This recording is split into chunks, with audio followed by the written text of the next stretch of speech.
Wrongful birth. It just doesn't seem right that those two words should go together. But frighteningly, to a growing segment of the American population, they do. According to law firms that specialize in medical malpractice, wrongful birth describes a legal claim against a medical professional whose supposed negligence caused a child to be born who otherwise would not have been. Many states allow wrongful birth suits when babies who were supposed to be killed by an abortionist somehow manage to be born alive, or when a baby is born because a doctor fails to inform a vasectomy patient that fatherhood is still possible unless he uses birth control for the first several months following the procedure. But probably the most common use of the term is laid out in a novel by best-selling author Jodi Picoult called Handle with Care. In her book, Picoult tells the story of fictional parents Sean and Charlotte O'Keefe, who have a daughter with a rare bone disease. The mother, Charlotte, decides to sue her obstetrician for malpractice on the grounds that the doctor failed to detect the disability early in pregnancy, knowledge that would have led Charlotte to choose abortion. Although the family in Picoult's book is fictional, these types of wrongful birth lawsuits are quite real and increasingly commonplace.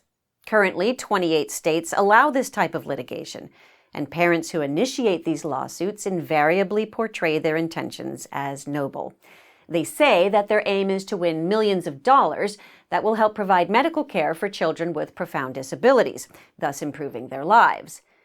But in researching her novel, author Picoult spent a lot of time with parents who were involved in wrongful birth lawsuits.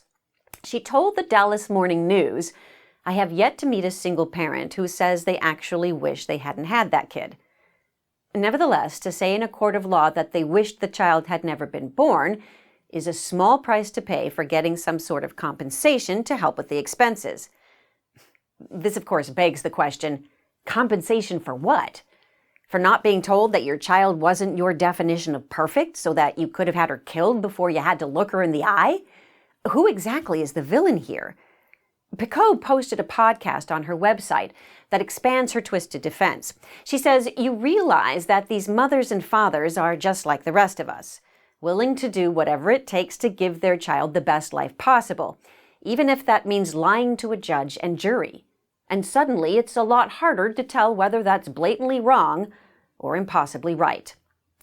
Well, I wonder if the mothers and fathers that I hang around with are a lot different from the ones that Picoult has talked to.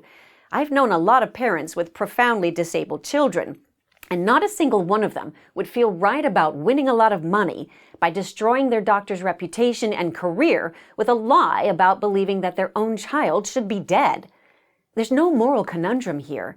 Lying that you wish your child was dead, and then using that lie to claim wrongful doing against a physician who didn't tell you your child has special needs so that you could have killed her before she was born, and then using that claim of wrongdoing to force the physician to pay for the care of your child because you're either not willing or able to find an honest way to get the help you need is not only wrong, it's evil, and it has consequences far beyond the obvious ones.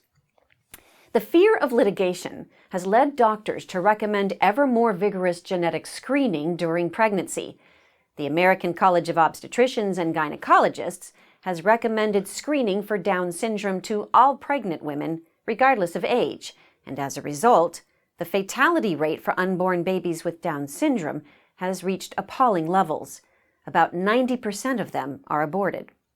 Parents and attorneys who choose the evil means of a wrongful birth lawsuit in order to get financial assistance to care for a disabled child have created a culture of fear in the medical world, resulting in children who are targeted in the womb, with tens of thousands of them being aborted because their parents were pressured into thinking that it was their child's best interests.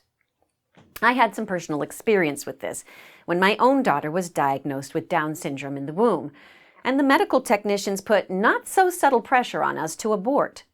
We didn't, and as it turns out, my daughter was born without Down syndrome. Now there's a moral conundrum for you. The consequence of the path our culture has taken here is both tragic and ironic. Our society will soon become a lonelier place for persons with disabilities, and a less dignified place for everyone.